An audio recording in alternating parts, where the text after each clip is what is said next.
Welcome to our Sunday morning meditation service.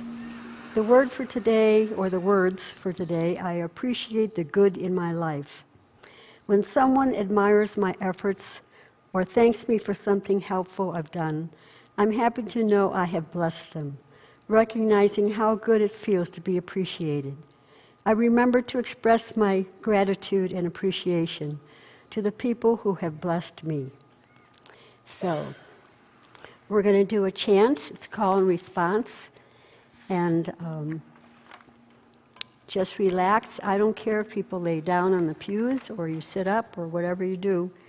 Just get so that you can feel the spirit and feel relaxed and let go of your body. Okay.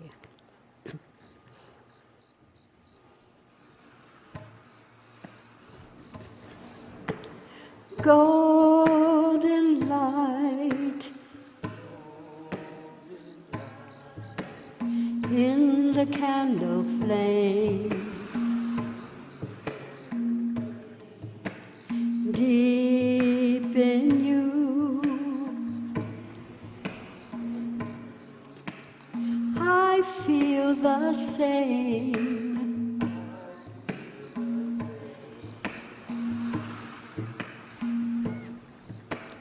Open to the holy, holy stillness.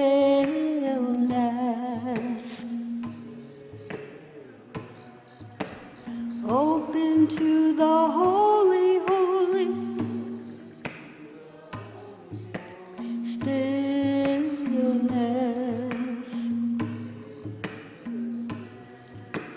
God is love, loving, beloved. God is love, loving, beloved. Beloved, beloved, beloved, beloved, beloved, beloved, beloved, beloved. Golden light in the candle flame, deep in you, I feel the same. Golden light in the candle flame, deep in you, I feel the same.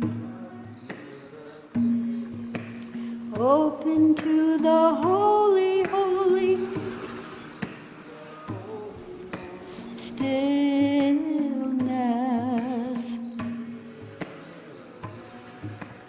Open to the holy, holy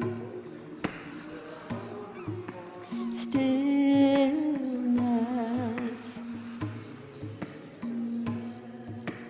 God is love, loving, beloved. God is love, loving, beloved.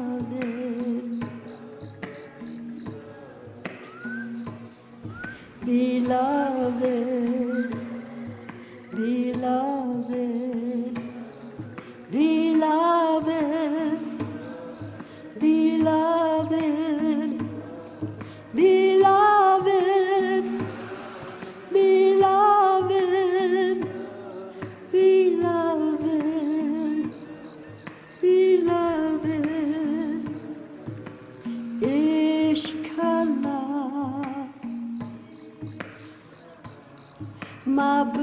Mabudlila,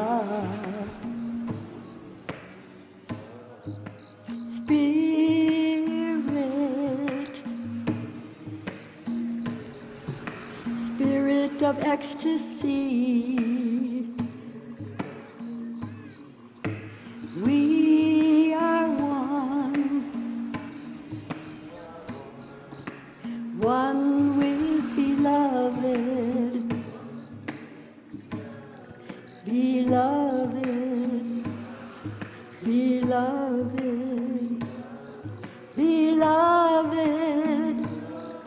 beloved, beloved,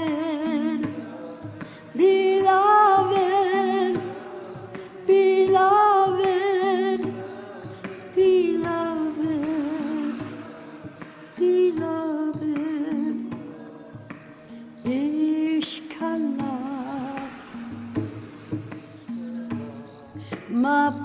Mabudlila,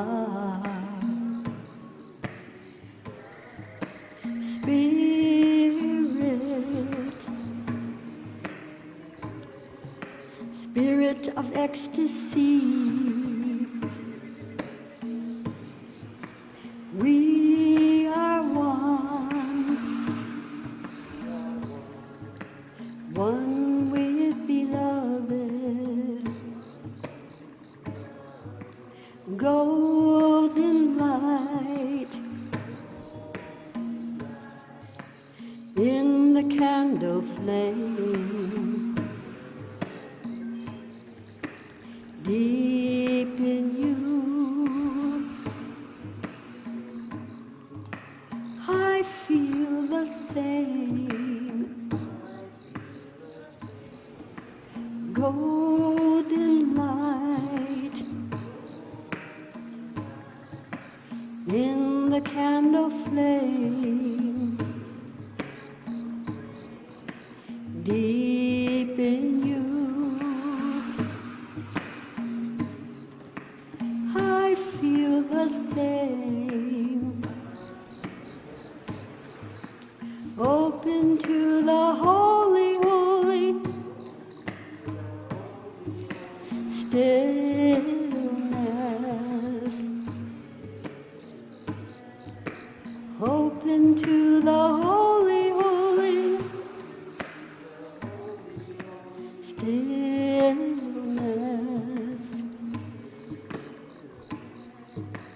God is love, loving, beloved. God is love, loving, beloved, beloved, beloved, beloved, beloved, beloved, beloved, beloved, beloved, Spirit, Spirit of ecstasy, Spirit,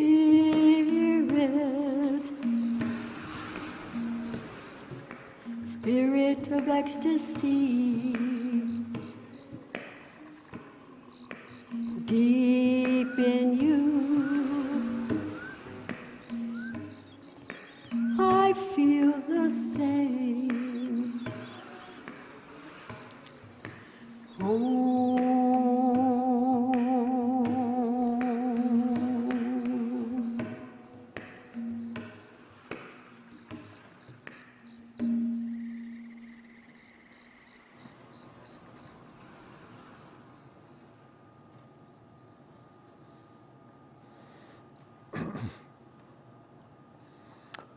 Good morning, everyone. Today is Earth Day, and it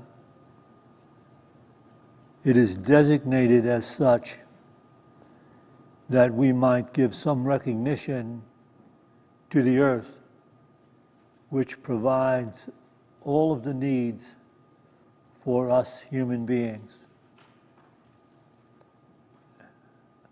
It's unfortunate, though, that the busyness of life, of living life as we are living it, cuts us off from the most refined reward that comes from recognition of nature.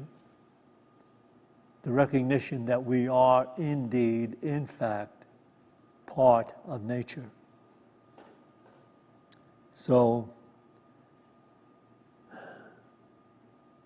there's a particular spiritual writer that I read on occasion who I appreciate very much. Thomas Merton.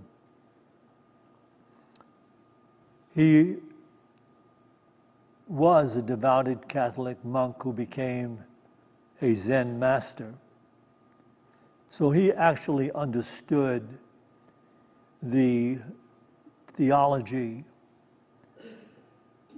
both in the West and in the East, and the quest in those theologies that scholars often have, seeking the ineffable experience with God.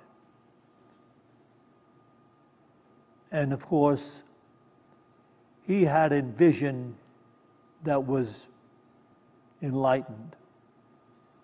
And he saw beyond the texts of the holy Upanishads and Bhagavad Gita and the Eastern spirituality and the scriptures in the West. He saw beyond that. And he had a complete understanding, capable of relating an understanding of this ineffable experience that is God. And this is one of the things he had to say. Can we have this first PowerPoint, please? This is from a book that he wrote, Love in Living. On page 15, no writing on the solitary meditative dimensions of life can say anything that has not already been said better by the wind in the pine trees. These pages seek nothing more than to echo the silence and the peace that is heard when the rain wanders freely among the hills and forest. But what can the wind say where there is no hearer? There is then a deeper silence, the silence in which the hearer is no hearer. That deeper silence must be heard before one can speak truly of solitude. Just continue to look at this pointedness toward enlightened awareness. But what can the wind say where there is no hearer? There is then a deeper silence, the silence in which the hearer is no hearer. That deeper silence must be heard before one can speak truly of solitude. That silence when the hearer is no hearer, when the wind is there, but there is no hearer to hear the wind, which means as one becomes involved with the present moment of nature, one is actually absorbed into the oneness of it all. And that is the ideal meditation. We practice it in many different ways, but the object of our meditation is to so gently quiet the mind from its incessant thinking that we find our way into this more expansive awareness of the presence of God. And I think that when we arrive in this particular high experience, we know what the true silence is all about. We have transcended that which is created and found ourselves in the creation as one with it all.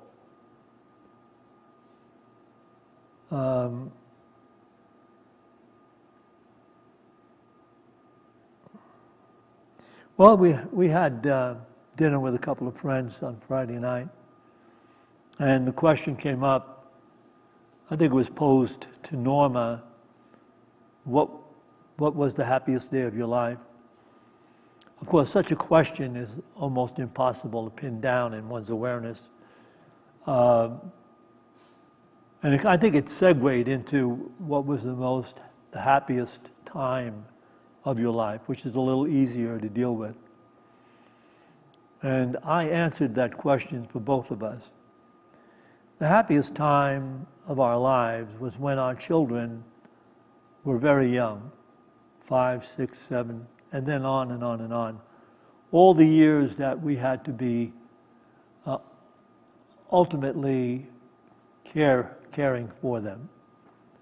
The happiest time of our lives. And of course, the happiest time of those times was when we would take our 1-month summer vacation and go out on a camping excursion, so that we didn't have a particular idea where we were going to camp.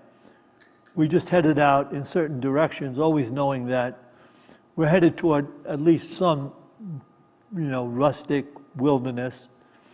Quite often we would find ourselves in an area that was involved with Native Americans. They had their reservations. And quite often we'd find ourselves in the canyon lands. We really came to love the Southwest and the canyon lands because of those vacations that we were on. And they were not planned. They were only planned in as much that we would pack food and tents and all the equipment we thought we'd need and what was necessary for our dog. And then we'd find our way. And it was a most amazing time, because in doing that, in being like that, we actually entered into the spontaneity of creation. I have so many, and I have shared so many of our camping adventures, things that have happened that were extraordinary, just God-oriented type of things, which we had not planned but turned out to be experiences that very few people have if they're just involved in this outer-directed, illusion-driven idea of life. I'll just give you one example of that. And honestly, I could give you 50, but I'll give you one. We had hiked down into the Havasupai area of the Grand Canyon. And it's about a 9-mile hike down. And the Havasupai Indians have their, it's not a reservation as I know it, but it is their place of living down in the Havasupai area of the Grand Canyon. And there's a gorgeous lake down there with pure, clear, crystal blue water. And there's waterfalls that run into that lake. And many artists have done paintings of those waterfalls in the Havasupai area of the Grand Canyon. And we always knew the first time we went down that our children would enjoy it. The swimming and the life down there would be great on a camping trip. But that 9-mile hike down is something we had to figure out for them. I would always have to make them a promise of some kind, or I would have a bribe. When I'd be promised or give him a pocket knife if he made the journey without too many complaints. Centisha would get, a doll or something, and Shad would get something else. But I had to bribe them to get them down there, but once they were down there, they saw the majesty and the miracle of nature down in that beautiful canyon. And then one trip we went down, we were down there, we've gone down there 4 or 5 times. And on one trip we went down, and when we go down with the children, we would rent a pack horse or 2. They have pack horses that go down at certain times, early in the morning, and then they come out in the evening. And so we would have our gear put on these pack horses, the biggest part of them, and they would go down, and we'd pick them up down below and then go to the areas we were going to camp in. And then coming back out, 5 or 6 days later, we would also give our gear to the guys that run the pack horse, and they would hike it out. And we'd hike out, and when we got to the top of the Grand Canyon area, we would take our gear and continue on our excursions, on our camping excursions. One time, when we got up there, our gear was gone, and it had been taken, we understood it had been taken by one of the church groups that had gone down before us. And when they came out, and I guess they had a lot of gear, but they saw the gear waiting up on the top, and they just took ours with them. Everything we had to camp with, just about. Our tents, our cooking utensils, our food, everything was gone. And it was kind of like, wow, this is the worst thing that can happen to you on a camping trip like this. And so we drove out, and we stopped at a restaurant for breakfast. And while we were sitting there, bemoaning our fate, a Native American guy who was with a couple of other Native Americans who was sitting across at another table, he must have overheard our conversation, and he said, "Did you lose your camping gear?" And I said, "Yeah, we did." He said, "Why don't you come with us? We're going to be setting up for a powwow. You can come and stay with us for a few days or longer if you want." That's an amazing thing, by the way. We are total strangers, and you got kids, and you're sitting there, and out of nowhere, you just get invited to go and watch these Native American people who are ready to prepare for a powwow. So we went to their home, and they put us up, and not only that, but they took us quail hunting and fishing. And the way they would hunt for quail is they would drive their car. I would drive their car. One of the native guys would sit on the front of the car, right on top where the headlight is, and he would hold up his hand like this when we were going, because he was able to see when there was going to be a quail flushed out of a bush. And he had a shotgun across his lap, and he would fire and get a quail. And it took me some time to get used to it. The kids still laugh at this. Santisha was in the back, and Del was beside me, and Shad was with Santisha. But when he put up his hand like this, he'd say, "You have to slow the car real slow down." But a couple times I hit the brake too hard, and he flipped off the front of the car. So no, just very easy, do it easy. So when we got the hang of it, we shot some quail, came back to their home, their desert home, a beautiful place. And we had to pluck and clean the quail. So the kids had all this going on, and they watched how it was all done, and then we went fishing with them and caught amazing fish that we also partook of. And then they were preparing for the powwow to go to it. And the elder native person there when they were preparing to do all this and the kids were getting these costumes ready to do the dancing, he said to me that we do these powwows and we have a lot of people come in, and it's our tradition, but I don't think that many of them understand why we wear the feathers and we wear the rattles and we wear the the hind's teeth and the beads. And he said we wear that because it's an idea that we are part of everything that lives. We're part of all life. So I thought this is an appropriate story for Earth Day. And that's all we are really being called to do, is to come back into a more realistic awareness of life as it actually exists. That we are part of it. In everything that's going on, we are part of it. And it is by that ideal that we can find our way into a life truly worth living. So, that story was amazing. We spent about 5 or 6 days with them. We went to the powwow.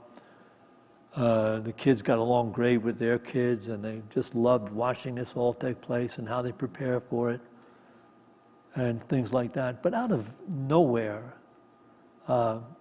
and we had, in the meantime, located and called the church group that had our equipment. And I forget where they were. It's like they were from Minnesota or somewhere. And we were down in Arizona. And they were kind enough to actually, somebody drove down with all of our gear. So a few days later, they showed up at the Native Americans' place of living and gave us our gear. And we continued our month-long excursions into the wilderness. And I think this is probably the reason why I have a little disconnect with the ultimate ideal of A Course in Miracles. I have a little bit of a disconnect with that because the ideal seems to be in A Course in Miracles to transcend body life so totally and completely that you enter into ethereal love. That is, it appears to be what the end goal of A Course in Miracles is. And that has never been what I have believed. I actually believe in the part of it that they talk about the real world, that you come into the real world. And the real world has to do with your awareness or your consciousness is divine in its relationship to everything in the real world. And that, for me, is where the oneness of all life is. Right here, right now. And you're not needing more, wanting more. You are so enamored by the miracle of being alive. Now, this is what happens to us in the Western culture. We lose touch with the majesty of being alive, the miracle of it. And so we go about this busy, busy days, trying to make something work, make something happen, fix something, continue on and on. And in doing that, there's nothing wrong with that. We have to take care of our lives and get things done. But the fact is, it completely obliterates the consciousness of the presence of the miracle of this moment. And that's really what I think we were able to impart to our children, was this miracle of being alive. And of course, they were involved in meditation on all these trips with us. And so meditation became part of their lives throughout what they're doing. And they always, and they still are, involved in meditation. I think back in my early days in the Association of Research and Enlightenment, we had a tiny little dilapidated apartment, makeshift apartment, turned into what was called the ARE, Association of Research and Enlightenment Center in New York City.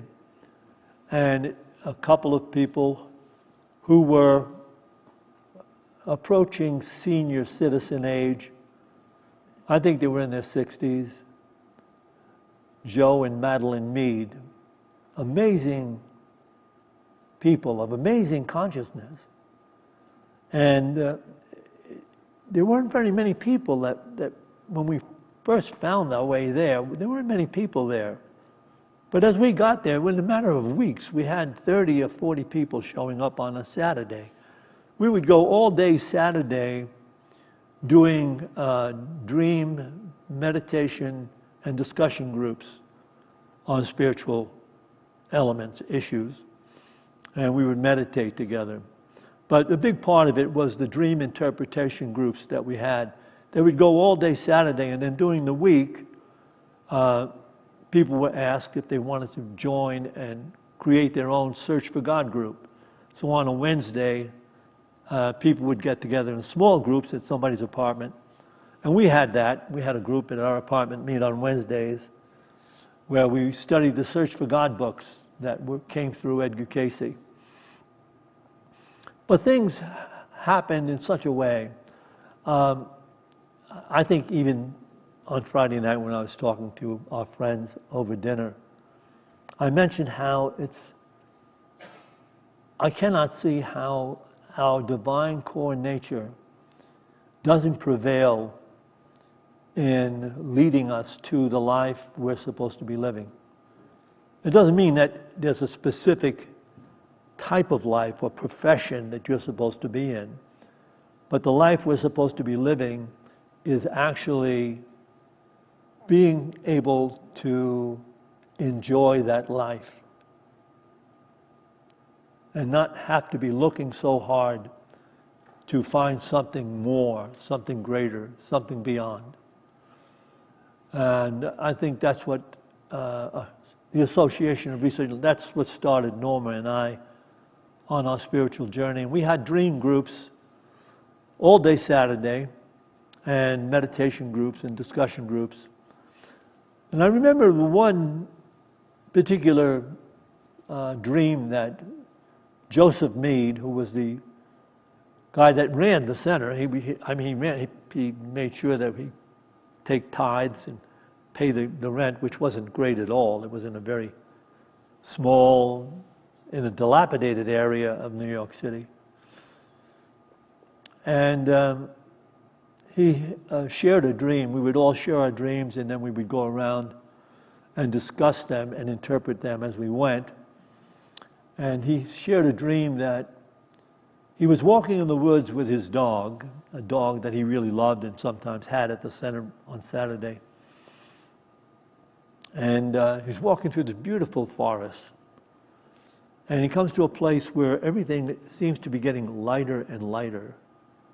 And then he sees an opening in the forest into what he perceives may be a meadow. And there's flowers growing up around the trees everywhere. And then there's these beautiful people.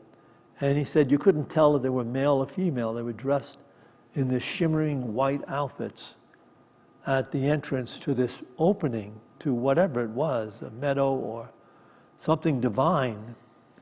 So as he approached it with his dog, and he was about to go in, the angels at the entrance said, well, your dog can't come in. Your dogs are not allowed.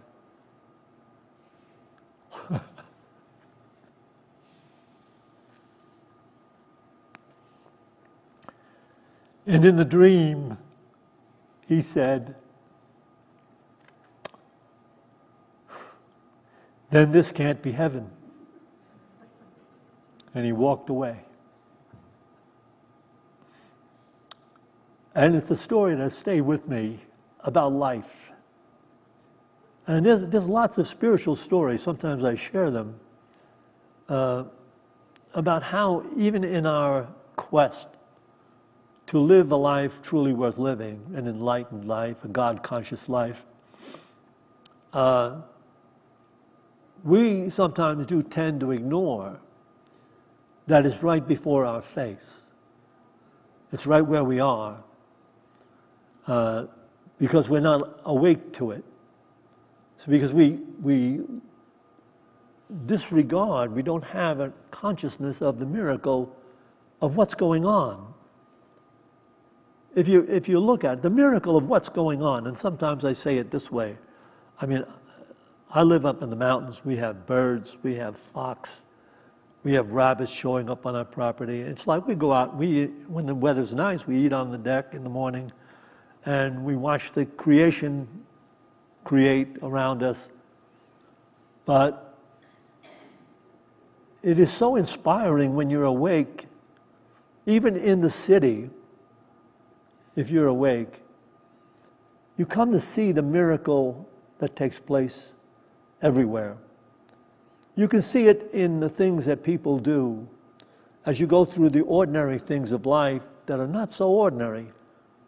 People are doing things that are just incredibly wonderful.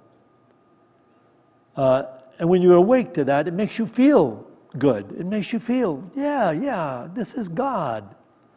Why do we overlook that? Why do we never give any attention to that? We always have our attention on, there's terrible things taking place in the Middle East, there's horrible things taking place in the city now, on the subway, you can't. If you get beyond that in your practice of the presence of God, the presence of God, not the absence, but the presence, I think a lot of miraculous things do occur to you in your personal life as well. And you can feel the joy and the peace of the presence of God. And we even had this even in the city when we were doing the work, the spiritual work. So I say that the presence of God is not some place, some ethereal, the idea of some ethereal love and bliss that exists, that's a lot like some heaven with pearly gates, some place that exists we're trying to get to. Really, what I believe we're trying to get to is to this place that this is Earth Day. Become cognizant of the fact that this amazing life form called the Earth provides for all of our needs. And all we have to do is become a little more conscious of that and considerate of that.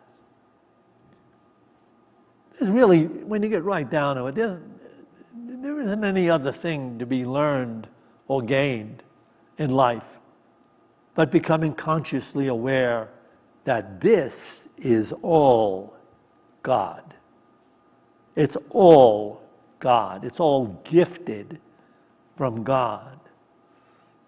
And we can get to that place where we begin to recognize that. The day, waking up in the day, in the morning. What do we wake up with? The day is another gift. It's been gifted to us. Of course, if we grab the newspaper and a cup of coffee and get into that stuff, we're probably not going to feel the presence of God. So we have to kind of ignore some of that to give our attention to this day, what you're doing. You know, you drive in. What do you see on that drive? What takes place where you work? What takes place around you? What takes place in the restaurant? What takes place in Starbucks? If you're awake, you begin to see amazing things happening, beautiful things that people do, because they can't avoid being God-oriented. Even though they may not be God-conscious, they're doing things that people that are serving God do. You know, picking up after themselves, helping somebody out over here, going out of their way for some event that can be more helpful to other people. You watch this taking place. Even somebody saying, you know, yeah, you can get in line in front of me at the grocery store. You only have a few things. That's a beautiful thing to do. And it's because it's our real element, our true self, is the core nature of God. I say I can't imagine how people can, for a lifetime, ignore or miss this calling from within to be more keenly aware that there is only God. Even in the difficulties and the horrors that take place on the planet, all those people are just lost in the thinking of the world, trying to make something happen that can only happen when they surrender to the very present love of life before them.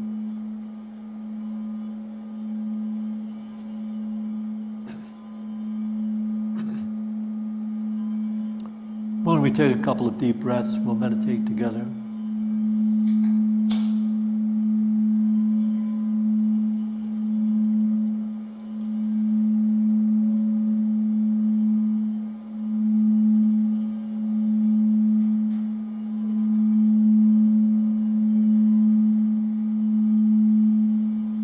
Just breathe your way into the moment.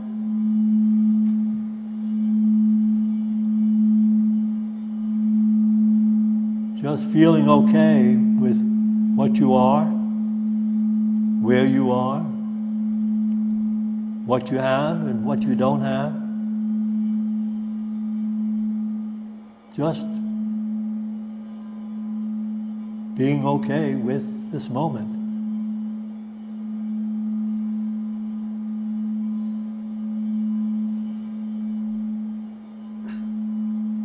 And gently coax your mind into this ideal.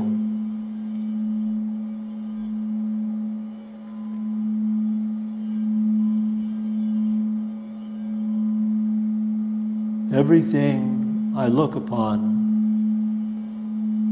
everything I see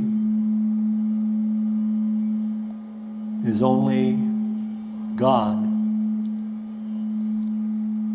waiting for me.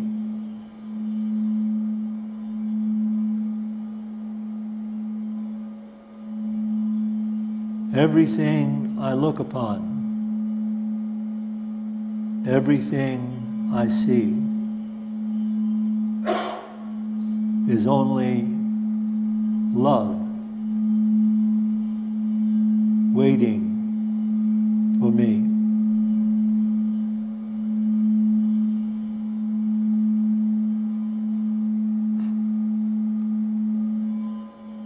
Everything I look upon,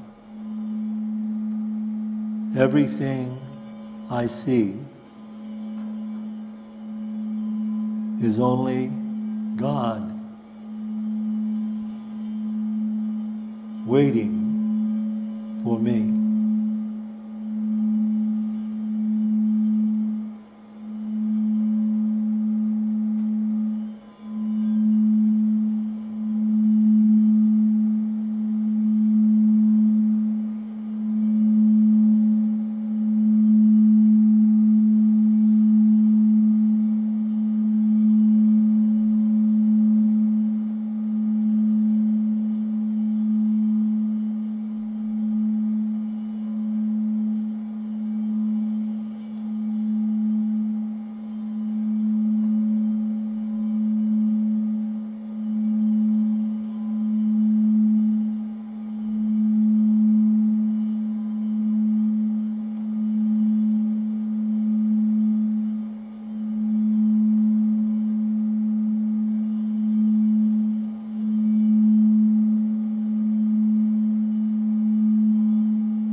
as we go forth from this meditation to those places we occupy in time and space, let us go forth with a greater determination to be awake in the practice of living, in the presence of God. For this opportunity in every moment, we give thanks. And to this we say, Amen.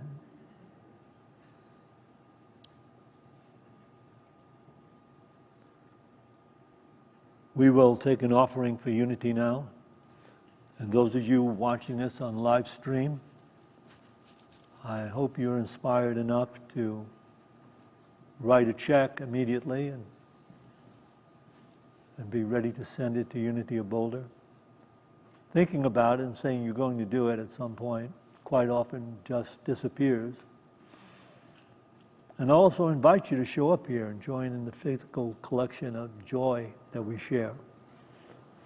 And everyone here, as we take our offerings into our hands, let's bless them with this offering statement, this prayer. Divine love, through me, blesses and multiplies all that I have, all that I give, and all that I receive, because I give. And so it is.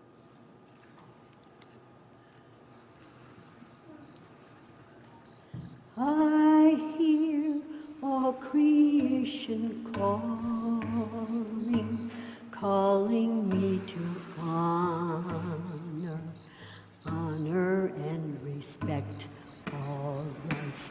I hear the call, I hear the call.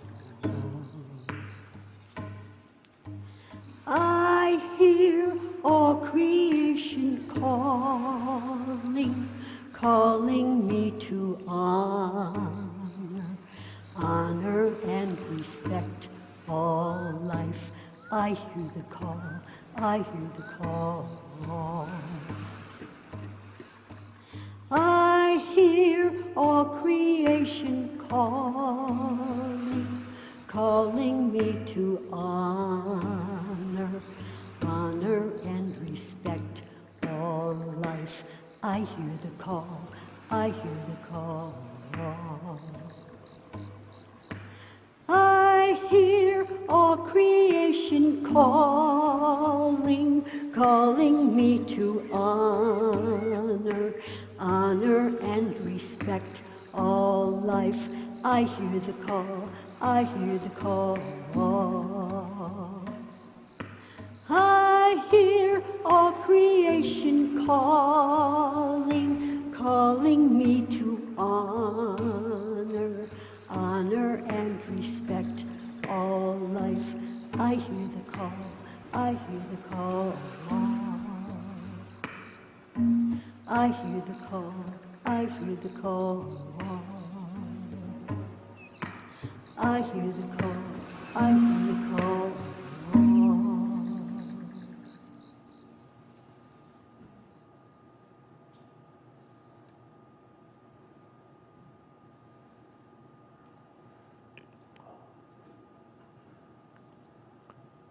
Join me now, please.